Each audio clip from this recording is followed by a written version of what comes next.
अस्सलामुअलैकुम।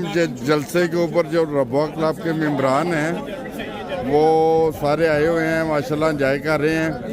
अभी जो बॉस हैं इनसे उनसे बात करते हैं। अस्सलाम वालेकुम भाई, क्या हाल चाल है? तो कैसा रहा है माशाल्लाह जलसा? माशाल्लाह रब्बा ही लग रहा है इत्थे। अच्छा यूके जर्मनी अमेरिका कनाडा सब किए हुए ने। अच्छा। दोस्त है बाहर ते बड़ा मजा आ रहा है। अच्छा, रब्बा क्लब के मेंबर की किसी क्लास के मेंबर ने टीआईए स्कूल के जी कैस तरह ने है? नहीं मिक्स ने सारे अपने महल्ले दे ने।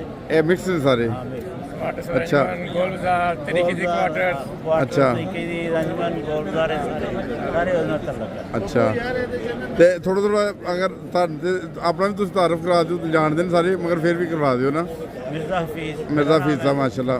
ये रफिया ये गुलाम मुस्तफा साहब, गुलाम मुस्तफा साहब। मिर्जा जहीर है। अच्छा रब्बा दे पुराने अच्छा अच्छा ए भी रब्बा दे पुराने बशिंदे ने। अच्छा माशाल्लाह।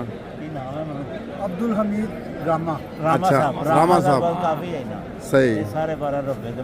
अच्छा माशाल्लाह सारे दोस्त ने। तो जलसा वैसे बहुत प्यारा मतलब कि माहौल रहा, मौसम भी ठीक रहा। बहुत जबरदस्त। जज़ाकल्लाह मिर्ज़ा साहब, बहुत शुक्रिया। जज़ाकल्लाह। अस्सलाम वालेकुम।